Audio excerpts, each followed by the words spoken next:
2020 से पहले बॉलीवुड का बिजनेस काफी बढ़िया चल रहा था। इनफैक्ट जिन फिल्म्स को आज लोग मीडियोकर कहते हैं ना, उन फिल्म्स का बिजनेस देखकर आज की जनता तो शॉक हो जाएगी। कोई भी यकीन नहीं करेगा कि रेस 3 जैसी फिल्म एक सुपर हिट फिल्म थी। लेकिन 2020 के बाद वो वेव आई जिसने पूरे देश की जनता को चीख चीख के कहा, डाउनफॉल ऑफ बॉलीवुड। हर मेजर कंट्रोवर्सी में आरोपी बस बॉलीवुड ही होता था। देश में कोई भी कांड हो, उंगली बस बॉलीवुड पे उठती थी। और चाहे बॉलीवुड कोई भी फिल्म रिलीज करे, वो लाइन से फ्लॉप हो रही थी। और सब एक ही चीज कह रहे थे कि बॉलीवुड अब खत्म हो चुका है। हमें न्यूज सुनने को मिलती है कि यार बड़े बड़े स्टार्स जो एक वक्त पे बॉक्स ऑफिस रिकॉर्ड्स तोड़ देते थे, उनकी फिल्म्स लाइन से फ्लॉप हो रही हैं। और फेक कलेक्शन के नाम पे तो सिनेमा चल ही रहा है। लेकिन क्या सही में बॉलीवुड का डाउनफॉल चल रहा है? क्या सही में बॉलीवुड इज फिनिश्ड? क्या बॉलीवुड को सुपरस्टार्स खत्म कर रहे हैं, जहां फिल्म्स आजकल स्टोरीज पे नहीं स्टारडम पे चलती हैं? क्या कॉर्पोरेट ने बॉलीवुड को खोखला कर दिया है? फिल्म्स किस फॉर्मूला पे चलेंगी, किस फॉर्मूला पे नहीं चलेंगी, ये कौन डिसाइड कर रहा है? आज मैं राजीव कुमार इस वीडियो में बात करूंगा about the reality of downfall of Bollywood.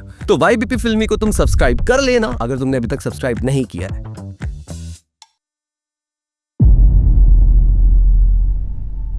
Bollywood या फिर हिंदी सिनेमा के डाउनफॉल या सो कॉल्ड डाउनफॉल को समझने के लिए ना, हमें पहले जानना होगा कि किस पैशन और डेडिकेशन से इस सिनेमा का जन्म हुआ है। आज से 100-110 साल पहले ना फिल्मों की शुरुआत हुई थी बॉलीवुड में 1913 में, जब दादा साहेब फाल्के जो इंडियन सिनेमा के फादर है, उन्होंने राजा हरिश्चंद्र नाम की पहली फीचर लेंथ फिल्म बनाई, जो एक बोल्ड मूव था उस जमाने में, मतलब ब्रिटिश इंडिया के जमाने में। दादा साहब फाल्के ने ही दिया है इंडियन सिनेमा को जन्म, जिसकी वजह से उन्हें फादर ऑफ इंडियन सिनेमा भी कहा जाता है। फिर आलम आरा बनी इंडिया की फर्स्ट साउंड फिल्म, जो रिलीज हुई थी 1931 में। पर पहली कलर फिल्म बनी किसान कन्या। उस टाइम फिल्मों में आजादी, ब्रिटिश रूल के खिलाफ, समाज के खिलाफ जो भी स्ट्रगल होता था ना, उसे ईमानदारी से बताया जाता था, जिसे आम जनता काफी रिलेट भी कर पाती थी। और यही एक फॉर्म ऑफ एंटरटेनमेंट होता था लोगों के लिए। इन कुछ फिल्म मेकर्स ने कई सारे लोगों के अंदर एक इंटरेस्ट पैदा किया कि वो भी फिल्म्स बना के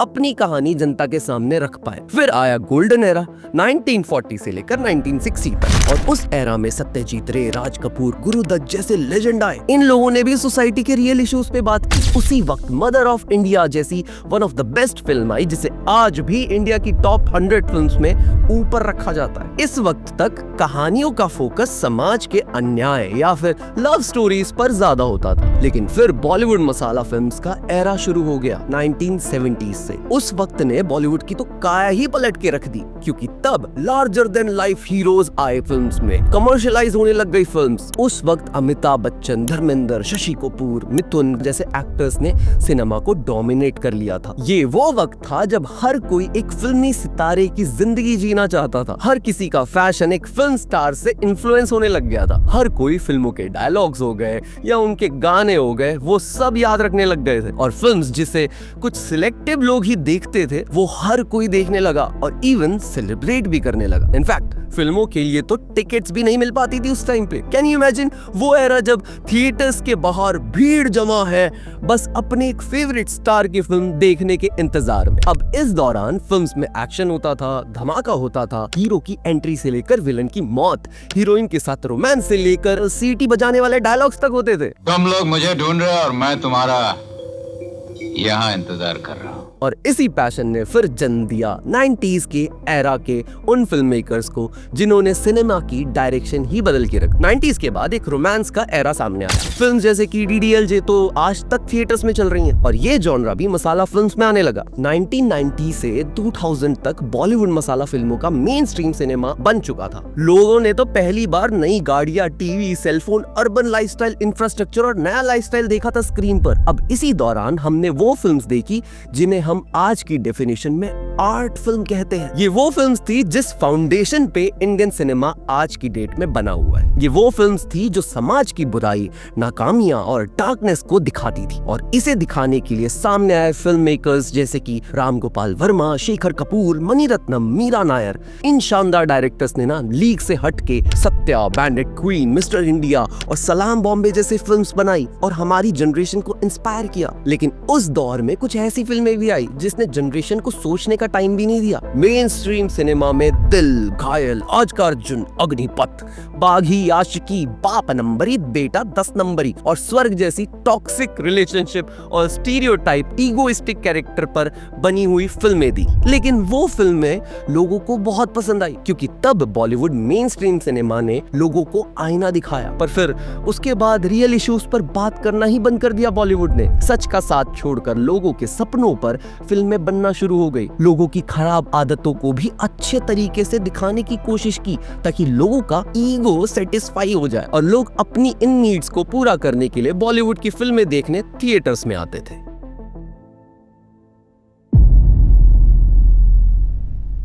इसी दौरान शाहरुख खान फिल्मों में आ चुके थे, लेकिन तब तक उनको किंग ऑफ रोमांस का टाइटल नहीं मिला था। 1990 के आसपास यश चोपड़ा की रोमांटिक फिल्में कुछ खास चल नहीं पा रही थी, इसीलिए उन्होंने थोड़ा एक्सपेरिमेंट करके शाहरुख खान के साथ डर मूवी बनाई। उस टाइम उनके बेटे आदित्य चोपड़ा ने असिस्ट करते हुए कुछ लव स्टोरी फिल्में भी लिखकर दिखाई, जिसमें मोहब्बतें और डीडीएलजे जैसी बड़ी फिल्में थी। यश चोपड़ा डीडीएलजे को ऐसे नहीं बनाना चाहते थे जैसे आज हम देखते हैं। तब आदित्य चोपड़ा ने यश चोपड़ा को कहा कि अब इंडिया ना बदल रहा है, अब लव स्टोरीज न्यू जनरेशन के हिसाब से होनी चाहिए। तब आदित्य चोपड़ा और करण जौहर ने मिलकर नई जनरेशंस की प्रॉब्लम्स, उनकी नीड्स, उनकी डिजायर, वीकनेस, इन सब के बारे में बहुत सोच समझ के ऐसी फिल्में बनाई जिसे लोग बार बार देखना पसंद करें। शाहरुख खान भी एक एक्शन हीरो बनना चाहते थे क्योंकि वो अमिताभ बच्चन के एंग्री यंग मैन के कैरेक्टर से काफी इंस्पायर्ड थे। लेकिन त्रिमूर्ति के सेट पर एक लेडी ने शाहरुख खान से कहा कि मुझे हर फिल्म में तुम्हारा मरना अच्छा नहीं लगता बेटा। तो शाहरुख खान गहरी सोच में पड़ गए। आदित्य चोपड़ा ने शाहरुख खान और अपनी टीम को जब डीडीएलजे की कहानी सुनाई तो शाहरुख खान ने तो साफ साफ मना कर दिया था। पर आदित्य चोपड़ा ने उनको समझाया कि इंडिया में ना वही इंसान सुपरस्टार बन सकता है जो हर माँ का बेटा हो, हर बहन का भाई हो और हर कॉलेज गर्ल का सपना हो। इतना सुनते ही शाहरुख खान ने डीडीएलजे के लिए हाँ कर दी। दिल वाले दुल्हनिया ले जाएंगे फिल्म बनी, रिलीज हुई। रिलीज होते ही कई सारे रिकॉर्ड्स भी तोड़ दिए और कितने ही सालों तक थिएटर में वो लगी भी रही। इवन कई एक्टर्स ने उस फिल्म को कॉपी करने की भी कोशिश की, लेकिन आज तक डीडीएलजे जैसी कोई भी दूसरी फिल्म बन नहीं पाई और ना ही आगे कोई इसे बना पाएगा क्योंकि डीडीएलजे ऑलरेडी एक बेंचमार्क सेट कर चुकी थी। फिर कुछ कुछ होता है, मैंने प्यार किया, अंदाज अपना अपना, वास्तव, सरफरोश, बॉर्डर, माचिस, कहो ना प्यार है जैसी मसाला एक्शन, मसाला कॉमेडी, मसाला देशभक्ति टाइप की ढेर सारी एक ही जैसी फिल्में बनने लग गई। इंडियन मैन अब आइडियलाइज्ड कैरेक्टर में बिल्कुल भी नहीं रहा। यानी इससे पहले गोल्डन एरा में कैरेक्टर्स गुड क्वालिटी के होते थे जिनसे पॉजिटिविटी मिलती थी। अब कैरेक्टर इररिस्पॉन्सिबल, रूड और बेईमान हो गए थे। फिल्मों में हीरो की एंट्री होती थी, विलन के साथ फाइट होती थी, हीरोइन के साथ रोमांस होता था और एक आइटम नंबर या फिर ऐसा गाना जो सबको याद रहे। कुछ याद आया? बॉलीवुड का 80s का एरा। इसी दौरान एक चीज नोटिस की गई कि फिल्म्स में ना पैसा बड़ी अच्छे से बन जा रहा है। लाइक अगर थिएटर में ऑडियंस आ गई और जनता तक फिल्म पहुंच गई तो फिल्म पैसे डेफिनेटली कमा लेगी। और इसी चीज ने बहुत सारे कॉर्पोरेट्स को अट्रैक्ट किया। बड़े बड़े corporates like red chillies, Viacom 18, Balaji motion picture, arrows international, Reliance entertainment, Nadia वाला ग्रैंडसन, यूटीवी मोशन पिक्चर और एक्सेल एंटरटेनमेंट जैसे कॉर्पोरेट्स आए। इन्होंने फिल्मों में ग्लैमर सेट्स इंट्रोड्यूस किए, फिल्मों की ब्रांडिंग की, पीआर की, मार्केटिंग कैंपेन की और फिल्म प्रोडक्शन से लेकर studio, CGI, VFX, finance, scripting, shooting, सिनेमैट, एडिट, डिस्ट्रीब्यूशन और फिल्म्स के राइट्स तक लेना शुरू कर दिया, जहां से असली पावर दिखाने का टाइम शुरू हो गया। इससे पहले फिल्म्स को एक्टर्स या फिर डायरेक्टर्स मोस्टली प्रोड्यूस करते थे। कोई एक्सटर्नल इंसान ज्यादा पैसे लगाता नहीं था फिल्म्स पे और जो प्रॉफिट हुआ वो फैमिली में ही रहता था और जो लॉस हुआ वो भी फैमिली में ही रहता था। लेकिन अब बड़े बड़े कॉर्पोरेट्स जिनके ऑलरेडी कई जगह बिजनेसेस भी थे वो मार्केट में एंटर कर चुके थे और ये साथ में लेकर आए एक प्रॉपर एंड स्टेबल बजट। इसने फिल्म्स में टेक्निकल पार्ट्स को इम्प्रूव करने में ज्यादा हेल्प कर दी। टेक आने से फिल्मों के वीएफएक्स और एक्शन सीन्स इम्प्रूव हो गए, जिसके कारण रावण, क्रिश, कोई मिल गया, डॉन जैसी आइकॉनिक विजुअल फिल्म्स हमें देखने को मिली। बच्चों के लिए हनुमान रिटर्न्स, बाल गणेशा और माय फ्रेंड गणेशा जैसी एनिमेशन फिल्म्स भी आने लग गई। लोगों को सिनेमा पे अब भरोसा होने लग गया था। यहाँ तक कि इंडियन फिल्म सीजीआई और वीएफएक्स में थोड़ा ग्लोबल लेवल पे पीछे रहती हैं, पर फिर भी काफी सारी हॉलीवुड फिल्म प्रोडक्शन हाउसेस ना अपने वीएफएक्स का काम इंडिया की कंपनियों से ही करवाती हैं, जैसे कि Deadpool, Spiderman, the Avengers, the Martian, gravity और इंटरस्टेलर के वीएफएक्स के सीन्स ना इंडिया में ही हुए हैं, क्योंकि इंडिया में बाहर की कंपनियों के लिए वीएफएक्स अफोर्डेबल होता है। अब एक चीज तो क्लियर है कि सिनेमा में आ चुका है बिजनेस, और business means money, and cinema में पैसे के लिए वो हर फॉर्मूला अपनाना पड़ेगा जो 10 का 100 कर दे, चाहे झूठी बुकिंग्स ही क्यों ना करनी पड़े।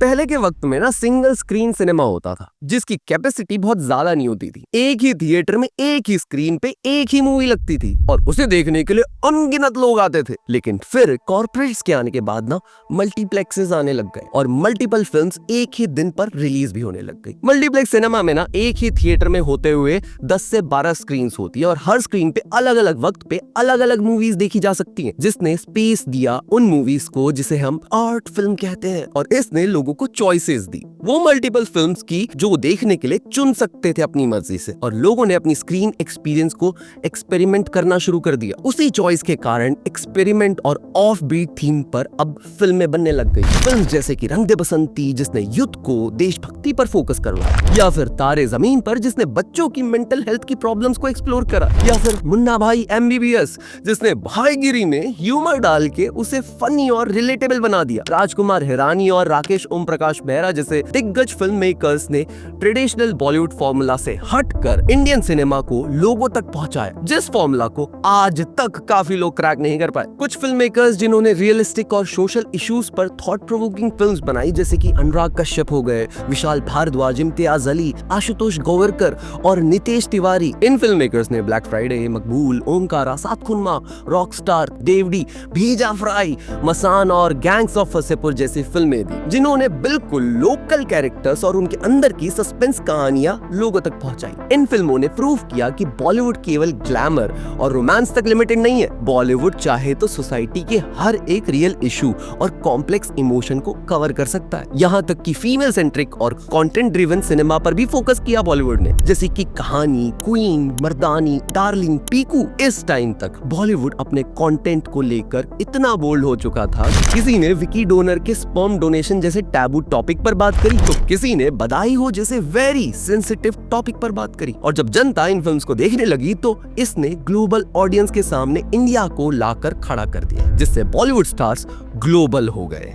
ये वो टाइम आ चुका था जब बॉलीवुड स्टार्स ने इंटरनेशनल लेवल पर Slumdog millionaire, Jurassic world, the amazing Spiderman, Quantico, the pink panther, Victoria and Abdul जैसी इंटरनेशनल फिल्मों से हिंदी सिनेमा को रिप्रेजेंट करके रिस्पेक्ट दिलवा दी। कैन यू इमेजिन कि एक वक्त पे इंडिया को ना बहुत ही नेगेटिव वे में पोर्ट्रे किया जाता था हॉलीवुड में। फिर इसी हॉलीवुड ने जुरासिक वर्ल्ड में एक इंडियन एक्टर को उन सब का मालिक बना के रख लिया। अब एक चीज तो क्लियर थी कि इंडियन ऑडियंस सिनेमा को काफी एक्सेप्ट कर रही है, जिसे देखते हुए हॉलीवुड ने भी अपनी फिल्म्स हिंदी में डब करवाना शुरू करवा दिया और सेट मैक्स पे ये फिल्म्स हर कोई वीकेंड पर देखने लग गया। लाइक 90s किड आज भी जानते हैं कि कैसी एक्साइटमेंट होती थी जब टाइटैनिक, एनाकोंडा, जुमांजी जैसी movies around the globe dub होकर हमारे हिंदी टेलीविजन पर आती थी। और यही फॉर्मूला साउथ ने भी अपनाना शुरू कर दिया जब उनकी फिल्म्स भी डब होकर टीवी पर आने लग गई। लेकिन काफी फिल्में थी साउथ की जो रह गई और डिस्पाइट द डब वर्जन ज्यादा लोगों ने वो देखी भी नहीं, जिसका फायदा उठाते हुए बॉलीवुड ने इनके राइट्स खरीद लिए और इनके रीमेक बनाना शुरू कर दिए। रहना है तेरे दिल में का रीमेक 1 साल के अंदर बन के तैयार हो गया था।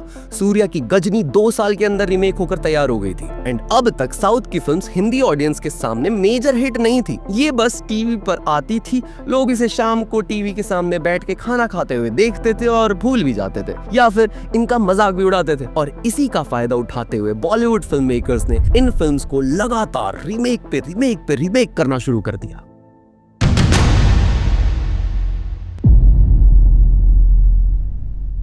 अब जब बॉलीवुड साउथ सिनेमा के रीमेक्स बना रहा था तो बहुत ही कम लोगों को इनकी ओरिजिनल फिल्म्स के बारे में भी पता था। लाइक राउडी राठौर तो काफी लोगों ने सेट मैक्स पे डब देख ही ली थी, लेकिन अक्षय कुमार की रीमेक फिर भी एक हिट थी। इनफैक्ट दृश्यम एक सुपर हिट थी अनटिल काफी लेट लोगों को पता चला था कि ये तो एक रीमेक है। साउथ के पास एक फॉर्मूला था, लार्जर देन लाइफ का, लेकिन इनके पास बजट नहीं होता। लेकिन रजनीकांत की रोबोट ने ये सब कुछ बदल दिया जब एस शंकर की इस फिल्म को पैन इंडिया ऑडियंस ने एक्सेप्ट किया। फिर सामने आया एस राजमौली, इन्होंने दिया बाहुबली।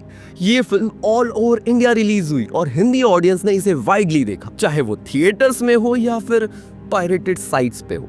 लेकिन इस फिल्म ने साउथ इंडियन सिनेमा को एक न्यू रीच दी जो पहले कभी भी नहीं देखी गई। इनफैक्ट इसके पार्ट 2 के लिए जनता और ज्यादा एक्साइटेड हो गई थी। बॉलीवुड के प्रोडक्शन हाउसेस ने तो पैसे तक लगा दिए थे पार्ट 2 में। बाहुबली में बजट था, प्रॉपर सीजीआई था, लार्जर देन लाइफ कैरेक्टर्स थे, हीरो की एंट्री थी, विलन की मौत थी, हीरोइन के साथ डांस था और एक ऐसा गाना जो हर किसी ने सुना। इस फॉर्मूला को साउथ काफी वक्त से यूज कर रहा था, जो शायद अब बॉलीवुड छोड़ चुका था। लेकिन पैन इंडिया अपील ने इन फिल्म्स को जनता के सामने ज्यादा पॉपुलर कर दिया और इस पैन इंडिया फॉर्मूला को यूज करते हुए साउथ की फिल्म्स ने बॉलीवुड एक्टर्स को और ज्यादा कास्ट करना भी शुरू कर दिया अपनी फिल्म्स में, जैसे कि Akshay Kumar in Robot 2.0, Aishwarya Rai in PS1 and PS2 and many more. In fact Pushpa, Kaithi, RRR, Arjun Reddy, KGF, Vikram Vedha, Kantara and many more films को इंडियन ऑडियंस ज्यादा पसंद करने लग गई। लोग थिएटर्स में जाकर हर हीरो की एंट्री पर चीयर करने लग गए, गानों पर नाचने लग गए और क्राउड ने तो इन फिल्मों को सेलिब्रेट तक किया। इसी दौरान बॉलीवुड एक अलग चेन से गुजरने लगा क्योंकि इनके सामने एक दूसरी लैंग्वेज की इंडस्ट्री कंपटीशन में आ गई और तो और OTT प्लेटफॉर्म्स भी अब मार्केट में कदम रख चुके थे, जिसने कंप्लीटली सिनेमा के डिस्ट्रीब्यूशन और कंजप्शन पैटर्न को बदल के रख दिया। ये वो टाइम था जब वेब सीरीज का टाइम आया। लोगों को sacred games, Paatal Lok, Mirzapur, family man, Panchayat, scam 92, TVF series, Kota factory जैसे OTT शोज देखने में अब मजा आने लग गया था। इन शोज ने बॉलीवुड में डार्क और इंटेंस थीम को पॉपुलर किया और बॉलीवुड में जबरदस्त लेवल का content driven story telling trend अब शुरू हो चुका था। जनता का बॉलीवुड सिनेमा में टेस्ट अब बदलने लग गया। अगर फिल्म में फ्लॉज दिखने लगे तो लोग उसे क्रिटिसाइज करने भी लग गए, मतलब दबा के। शायद इसीलिए 2017 में शाहरुख खान की जब हैरी मेट सेजल नहीं चली, आमिर खान की थग्स ऑफ हिंदुस्तान नहीं चली, शाहरुख खान की जीरो ही रह गई। लाइक स्टारडम पे फिल्म्स चलना अचानक से अब बंद हो गया था। इवन इससे पहले करण जौहर की बॉम्बे वेलवेट, शानदार, बार बार देखो, ओके जानू, ये फिल्म्स भी नहीं चली। अब इन सब में अक्षय कुमार की गिनती हम कैसे करें यार, तुम ये कमेंट सेक्शन में बताओ मुझे। बट हाँ, सारी की सारी बैक टू बैक फ्लॉप फिल्में थी। कुल मिलाकर लोग कुछ हद तक सलमान, शाहरुख, अक्षय, अजय जैसे सुपरस्टार्स की फिल्में देखना ही अब छोड़ चुके थे। बड़े बड़े स्टार्स के फॉर्मूला अब डिक्लाइन हो गए थे और कंटेंट ड्रिवन फिल्म्स जैसे कि आर्टिकल 15, थप्पड़, अंधाधुन, शुभ मंगल सावधान जैसी highly real life serious topic फिल्में इजीली अब चलने लग गई थी। अब हालत ऐसी हो गई कि साल 2023 में अर्जुन कपूर और भूमि पेडनेकर की फिल्म जो 45 करोड़ के बजट में बनी थी, फिल्म लेडी किलर, वो वर्ल्ड वाइड बॉक्स ऑफिस पर सिर्फ 1 लाख रुपए का कलेक्शन कर पाई और इंडियन सिनेमा के इतिहास की ये सबसे बड़ी डिजास्टर मूवी बन गई। कंगना दीदी तो ऐसी बदनाम है। लॉकडाउन के बाद तो अच्छी फिल्म्स परफॉर्म तो छोड़ो, गालियां ज्यादा खा रही थी। इमेजिन 83 फिल्म जिसकी सब तारीफ करते हैं आज की डेट में, वो थिएटर में ना फ्लॉप थी और शायद ऐसा लगने लगा कि बॉलीवुड का एरा अब खत्म हो गया है। लेकिन व्हाट वेंट रॉन्ग?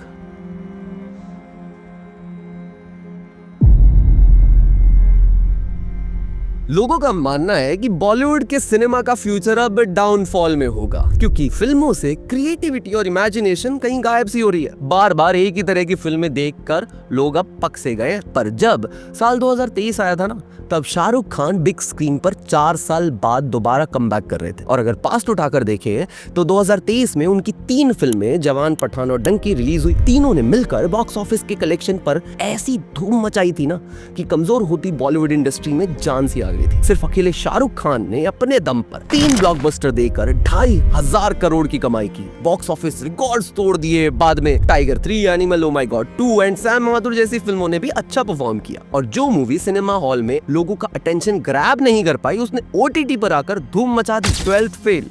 अब ऐसा लगने लगा कि बॉलीवुड के अच्छे दिन वापस आ गए। According to Ormax box office report, 2023 में हिंदी फिल्मों ने ना पहली बार 12,256 करोड़ का बिजनेस किया, जो कि 2019 के 10,000 करोड़ के बिजनेस से एक बड़ा माइलस्टोन था। 2022 में हिंदी सिनेमा का बॉक्स ऑफिस शेयर जो 33% था वो 2023 तक आते आते 44% तक पहुंच गया, जबकि दूसरी और जो तेलुगु, तमिल, मलयालम बाकी जो भी सिनेमा है इनका शेयर अब कम होने लग गया था। पर अफसोस की बात कि जहां 2023 के बॉलीवुड के शेयर परसेंटेज का ग्राफ पीक पकड़ रहा था ना, वो 2024 में 25% की गिरावट के साथ ड्रॉप हो गया। 2024 में ऋतिक रोशन की फाइटर और राजकुमार राव की स्त्री 2 मेजर हिट्स बन पाई बस। वहीं कम बजट की फिल्म्स जैसे कि मुंजिया, आर्टिकल 370, लापता लेडीज ने अपने बजट से 3 से 4 गुना ज्यादा कमाई की है। बाकी तेरी बातों में उलझा ऐसा जिया, खेल खेल में, क्रू जैसी फिल्में थोड़ा बहुत ही चल पाई, और अजय देवगन की औरों में कहां दम था में पता नहीं कहां दम था। सिद्धार्थ मल्होत्रा की योद्धा पता नहीं कहां गई। कार्तिक आर्यन की चंदू चैंपियन और अक्षय कुमार की 300 करोड़ में बनी बड़े मियां छोटे मियां, ये फिल्में तो कब आई और कब चली गई किसी को भी नहीं पता चला। बड़े बड़े स्टार्स की 300-250 करोड़ की फिल्में 50 करोड़ रुपए कमाने में पसीने छूटने लग गए उनके। तब बॉलीवुड पे सवाल उठा कि 2000 में बॉलीवुड इतने अच्छे से बिजनेस कर रहा था, तो 2024 में आते आते क्या हो गया? या फिर जब तक कोई कंट्रोवर्सी ना हो, फिल्म की हाइप क्रिएट नहीं होगी, लोग सुपरस्टार से ज्यादा सुपरस्टार की फिल्म को इंपॉर्टेंस नहीं देंगे, तो बॉलीवुड फिल्में चलेंगी नहीं। क्या बॉक्स ऑफिस को बस शाहरुख खान का वेट था? वो तो फिल्म इसलिए सक्सेसफुल हुई क्योंकि लोग शाहरुख खान को 4 साल बाद दोबारा देख रहे थे। बस एक शॉर्ट ब्रेक ही था वो। बट इंडिया के सो कॉल्ड गरीब लोगों ने ना शाहरुख खान की सिर्फ कमबैक को ही सेलिब्रेट किया था, और फिर तो भाई रातों रात all time highest grossing film बन गई वो। वैसे यशराज फिल्म्स ने पहले भी बहुत अच्छे काम किए हमारी बॉलीवुड के लिए, बहुत ग्रेट काम किए। हमने उस टॉपिक पर भी ना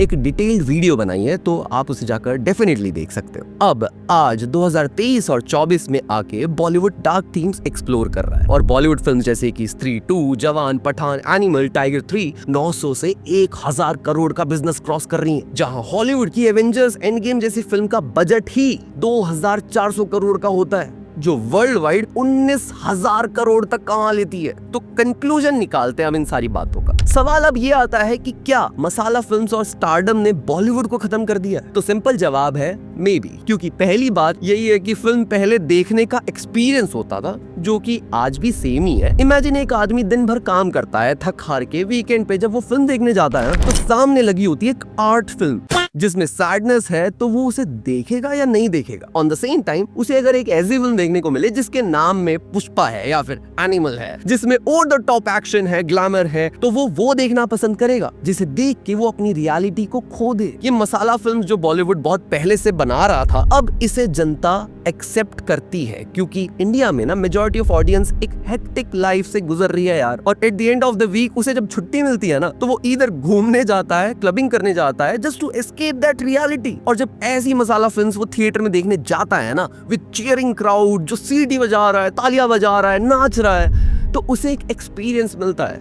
जो उसे खुश कर देता है अंदर से। यही फॉर्मूला बॉलीवुड 80s के एरा में यूज करता था, जिसे देख के लोग अपनी जिंदगी का दुख ही भूल जाते थे और फिल्म्स पैसे भी कमा लेती थी। अब यही फॉर्मूला कॉर्पोरेट समझ चुका है, जिसकी वजह से स्क्रिप्ट्स में डिमांड रखी जाती है कि हीरो की एंट्री हो और एक कड़क मतलब मस्त आइटम नंबर हो जाए, जिसकी डिमांड ऑडियंस की ही होती है, क्योंकि वो ऐसे फिल्म्स को ज्यादा अटेंशन देती हैं। इनफैक्ट अगर हम आज की मेजर साउथ की हिट फिल्म्स उठाकर देख लेना, तो वो गैंगस्टर और वायलेंस को ग्लोरीफाई कर रही हैं, जहां एक आदमी इलीगल काम कर रहा है, वो अपनी मन मर्जी से लोगों को मार रहा है और जनता इसे देखकर पागल ही हो जा रही है। एंड यही मूवीज जब हिट होती है ना, तो जनता कहती है कि साउथ ने बॉलीवुड को डोमिनेट कर दिया है। बॉलीवुड में नेपोटिज्म है, बॉलीवुड के पास कुछ नया नहीं है अभी, पर नेपोटिज्म साउथ में भी सबसे ज्यादा है। इनफैक्ट यहाँ पे काफी प्रॉब्लमैटिक चीजें भी हैं जिसे एड्रेस कोई करना नहीं चाहता। तो सवाल है कि बॉलीवुड को इतना क्रिटिसिज्म क्यों? क्योंकि बॉलीवुड वो पुराना खिलाड़ी है जिसने इस खेल को काफी वक्त से खेला है। तुम ये लगा लो कि बॉलीवुड वो बड़ा भाई है जिससे ज्यादा उम्मीद लगा के बैठे हैं घर वाले, और जब ये बड़ा भाई कोई भी गलती करता है ना, तो सब उसे नोटिस करते हैं। ऑन द अदर साइड दूसरा जो छोटा भाई है, अगर उसको तुम क्रिटिसाइज करो ना, तो वो लीगल नोटिस तक भेज देता है तुम्हारे घर पर। नो डाउट साउथ सिनेमा को छोटे भाई वाली लिबर्टी दी गई है बाय ऑडियंस, और वो भी हर बार। अब बॉलीवुड की गलती ये है कि वो इस मसाला फॉर्मूला को ओवर यूज करने के साथ साथ स्टोरीज पर कम फोकस कर रहा है, क्योंकि सारा बजट तो स्टार्स ले जाते हैं। लाइक बड़े स्टार्स ही अगर फिल्म का मेजॉरिटी बजट अपनी फीस में ले जाएंगे तो फिल्म की राइटिंग पर फोकस कैसे हो पाएगा, क्योंकि अब मेन गोल ऑडियंस को एंटरटेन करने की जगह पैसा रिकवरी में ज्यादा होने लग गया है। एट द सेम टाइम जनता का स्टार कल्चर से काफी मन भी हट चुका है। अब उसे कंटेंट ड्रिवन चीजें देखना पसंद है, लेकिन उसमें थोड़ा बहुत मसाला हो तो वो थिएटर्स में बहुत खुश भी हो जाते हैं। लेकिन इस बड़े भाई ने अगर कोई गलती कर दी तो इसे जूते भी उतने ही पड़ते हैं। कॉर्पोरेट के आने के बाद से शायद से फिल्म का मेन फोकस बिजनेस हो गया है, चाहे वो साउथ हो, बॉलीवुड हो या इवन हॉलीवुड हो। अब साउथ की फिल्म्स भी पहले जैसे बिजनेस नहीं कर पा रही है, हॉलीवुड भी लॉस में चल रहा है एंड बॉलीवुड भी इस साल काफी मूवीज लॉस में कर चुका है। रीजन बीइंग हर महीने एक ब्लॉकबस्टर मूवी का आ जाना। पहले जहां साल में 1 या 2 ब्लॉकबस्टर मूवीज आती थी तो उसकी हाइप होती थी, वहीं हर महीने अगर ब्लॉकबस्टर टाइप की मूवीज आएंगी तो जनता उसे थिएटर में देखने की जगह ना OTT पे ही देखने लगेगी। लेकिन ये फिल्म्स तो थिएटर एक्सपीरियंस के लिए बनी है, तो OTT पे आने के बाद इसमें ना तो होटिंग दिखती है ना चीयरिंग, और हमें रियलाइज होता है कि फिल्म कितनी मीडियोकर है। फिल्म शुरुआत से थिएटर्स के लिए ही बनती रही है, OTTs के आने के बाद तो फिल्म्स का वो थिएटर एक्सपीरियंस का ऑरा ना कहीं गायब ही हो चुका है, जिसका रीजन है थिएटर की कॉस्ट और पॉपकॉर्न की भी।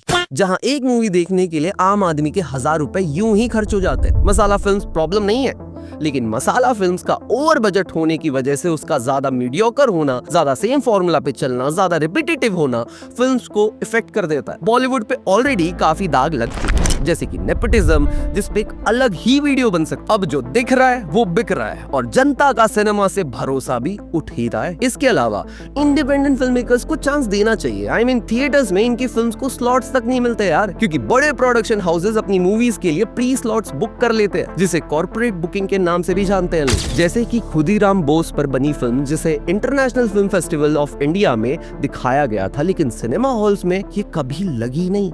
इसके अलावा ऑल दैट ब्रीथ्स ढेर सारे इंटरनेशनल अवार्ड्स जीतने के बावजूद थिएटर में लगी भी या नहीं, इसका मुझे आज तक डाउट है। यहाँ तक कि सिनेमा हॉल्स को मूवीज से पहले ना नो स्मोकिंग और लायरा लेगिंग की एड्स की जगह ना इन इंडिपेंडेंट फिल्म मेकर्स की मूवीज का ट्रेलर दिखाना चाहिए, ताकि लोग वो ट्रेलर्स देखकर दोबारा सिनेमा हॉल में आए एक नई फिल्म देखने के लिए। बॉलीवुड ने ना सारे जॉनरास को एक्सप्लोर कर लिया है, उसने लोज भी देख लिए, हाइज भी देख लिए। अब शायद एक चेंज आ चुका है जो बहुत जल्दी हमें देखने को भी मिलेगा। जो लाइन ऑफ फिल्म्स आने वाली है बॉलीवुड में, जैसे कि नितेश तिवारी की रामायण, जो कि काफी प्रॉमिसिंग लग रही है। प्लस अगर एक मीडियोकर स्टोरी लाइन वाली फिल्म बहुत अच्छा परफॉर्म कर रही है अगर हमारे थिएटर्स में, just like SRK's previous 3 films, then think about it, क्या होगा जब एक ऐसी मसाला बॉलीवुड मास्टरपीस फिल्म बनेगी जो हॉलीवुड की हिट फिल्म को compete कर देगी। क्योंकि पिछले 2 साल में बॉलीवुड ने पैसा तो बहुत कमा लिया है, तो बॉलीवुड का डाउनफॉल तो हम इसे नहीं कह सकते। जहां मूवीज अपने बजट से 3 से 5 गुना ज्यादा अर्न कर रही हैं। इसी साल धर्मा प्रोडक्शन की फिल्म किल, जो सिर्फ 20 करोड़ के बजट में बनी थी, इसने 47 करोड़ का बॉक्स ऑफिस कलेक्शन किया है, जबकि उस फिल्म में सारे नए एक्टर्स थे। इवन 20 करोड़ में बनी 12th फेल ने भी बॉक्स ऑफिस पर 70 करोड़ का बिजनेस किया, बिना किसी कंट्रोवर्सी, बिना किसी हाइप, बिना किसी बड़े बजट की मार्केटिंग के। और जो फिल्में स्पेशली फिल्म की प्रमोशंस करने के लिए अलग से बड़ा बजट बनाती हैं ना, वो तो अपनी मसाला फिल्में भी ग्लोबल लेवल पर प्रमोट कर सकती हैं। तो फ्यूचर में आने वाली बॉलीवुड फिल्म से अब हम उम्मीद तो लगा ही सकते हैं। तुमने वो कहावत सुनी होगी कि एक गंदी मछली पूरे तालाब को खराब कर दी। तो बॉलीवुड के तालाब को खराब करने वाली कौन वो मछली है, तुम्हें क्या लगता है, वो नीचे कमेंट सेक्शन में मुझे जरूर बताओ, क्योंकि अगली डिटेल वीडियो ना उसी मछली के बारे में होने वाली है, जिसके गलत डिसीजंस ने हमें ब्लॉकबस्टर मूवीज के नाम पर फ्लॉप मूवीज दी हैं और डाउनफॉल ऑफ बॉलीवुड का हवा पूरे देश में फैला दिया है। तो गाइज, वीडियो यहीं खत्म होती है। मैं राजीव कुमार जा रहा हूं अगली वीडियो पे काम करने, और अगर ये वीडियो तुम्हें बहुत पसंद आई तो लाइक जरूर करना और कमेंट में अपनी ओपिनियन जरूर छोड़कर जाना। तुम लोग हमें हमारे सोशल हैंडल्स पे भी फॉलो कर सकते हो, @योगी बाबा प्रोडक्शंस को फॉलो करना बिल्कुल मत भूलना। हम मिलते हैं अगली ऐसे किसी वीडियो में, तब तक के लिए ओके बाय।